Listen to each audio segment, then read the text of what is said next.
सभी जात सभी वर्ग के लोगों को उठाएं और उसी लिए जातिगत जनगणना करवाया भी गया कि लोगों की आर्थिक स्थिति भी समझा जाए, किसकी कितनी संख्या, उसके हिसाब से उनको हिस्सेदारी मिले। तो माननीय मुख्यमंत्री जी के सोच का जीत है। और सबसे पहले तो जो सम्मानित कोर्ट हैं उनका जो आदेश आया है, आदेश स्वागत योग्य है। माननीय मुख्यमंत्री जी 2005 से बिहार के मुख्यमंत्री हैं, 18 साल हो गए।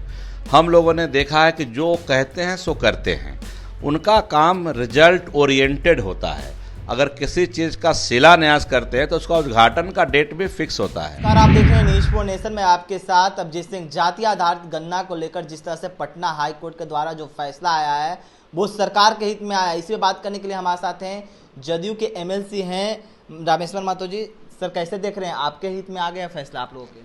देखिए, ये बिहार के जो दबे कुचले पिछड़ा अति पिछड़ा दलित समाज के जो लोग हैं, जिनको बहुत आशाएं थी इस जातीयगत जनगणना से, उनके हित में आया है। माननीय मुख्यमंत्री जी का जो सोच और विचार है कि सभी जात सभी वर्ग के लोगों को उठाएं और उसी लिए जातिगत जनगणना करवाया भी गया कि लोगों की आर्थिक स्थिति भी समझा जाए, किसकी कितनी संख्या, उसके हिसाब से उनको हिस्सेदारी मिले।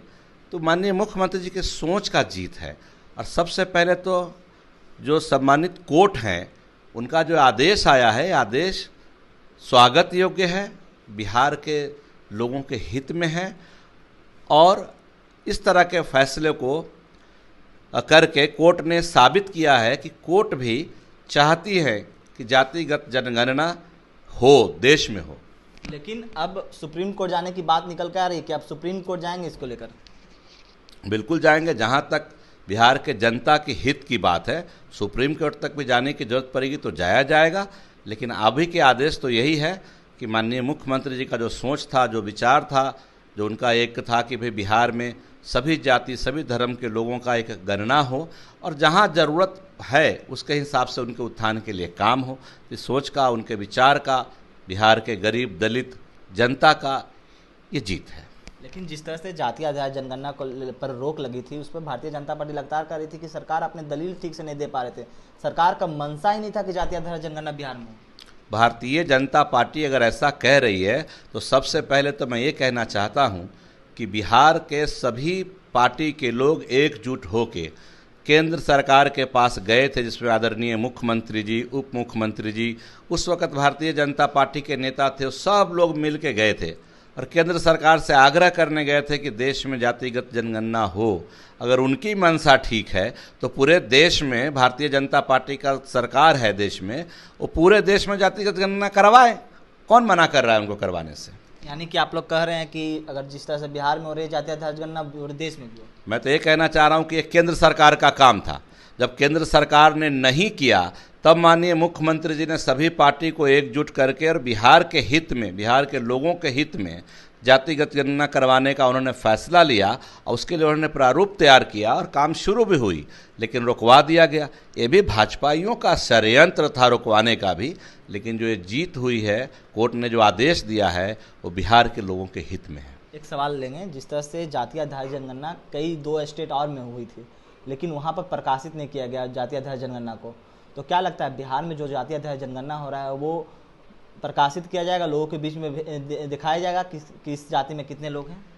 देखिए, माननीय मुख्यमंत्री जी 2005 से बिहार के मुख्यमंत्री हैं, 18 साल हो गए।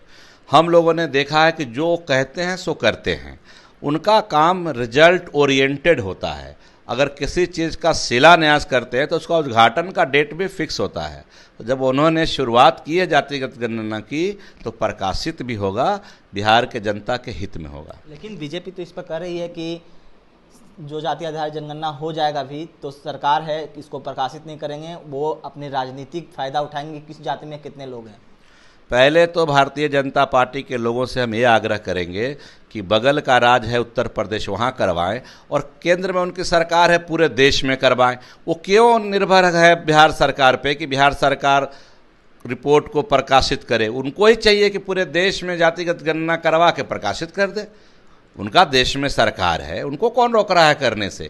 उनको करना वरना कुछ नहीं है। इवेंट मैनेजमेंट की ये पार्टी है, खाली इवेंट करती रहती है। चुनाव का टाइम आता है तो इवेंट करके लोगों को प्रलोभन देना और बगलाना मुद्दे से भटकाना, यही भारतीय जनता पार्टी का नीति और सिद्धांत है, और कुछ नहीं। चलिए, ये थे हमारे साथ जदयू के एमएलसी रामेश्वर महतो। उन्होंने साफ तौर पर कहा है कि जो बीजेपी है वो इवेंट की पार्टी है, सिर्फ चुनाव में इवेंट कर कर लोगों को बरगलाते हैं। इस तमाम खबरों को बने न्यूज़ पॉइंट के साथ। नमस्कार।